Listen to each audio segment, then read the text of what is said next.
अम्मा जी की अनमोल चीज। मोहन जी अपनी पत्नी के साथ अपनी रिटायर जिंदगी हंसी खुशी गुजार रहे थे। उनके तीनों बेटे दूसरे शहर में अपने अपने परिवारों के साथ रहते थे। उन्होंने यह नियम बना रखा था कि दीपावली पर तीनों अपने परिवार सहित उनके पास आते थे और वह एक सप्ताह किस तरह हंसते खेलते गुजर जाता था, पता ही नहीं चलता था। अरे यह क्या हो गया?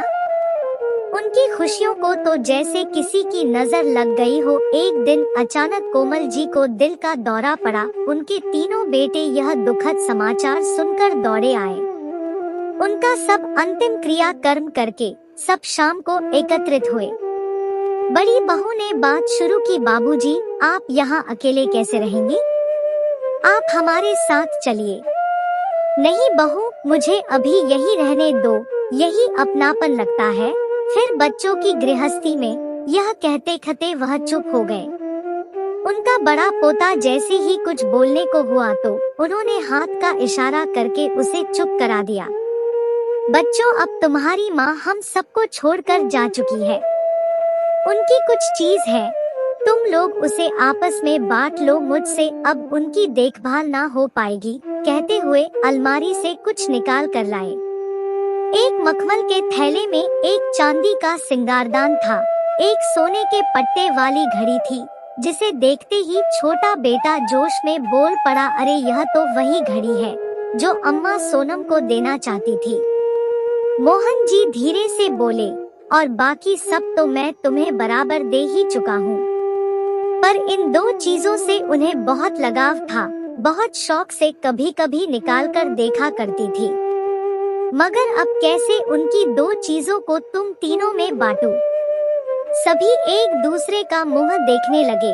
तभी मंझला बेटा कुछ संकोच में बोला, सिंगारदानी अम्मा सीमा को देना चाहती थी, मगर समस्या तो बनी ही थी। वह सोच रहे थे कि बड़ी बहू को क्या दूं? उनके मन के भाव शायद उसने पढ़ लिए थे। बाबूजी, आप शायद मेरे बारे में सोच रहे हैं। आप यह सिंगारदान सीमा को और घड़ी सोनम को दे दीजिए। अम्मा भी तो यही चाहती थी, मगर नंदिनी तुझे क्या दूं यह समझ में नहीं आ रहा। आपके पास एक और अनमोल चीज भी तो है, और वह अम्मा जी मुझे ही देना चाहती थी। सबके मुंह हैरानी से खुले रह गए। दोनों बहुएं तो बहुत ही हैरान परेशान हो गई। अब कौन सा पिटारा खुलेगा?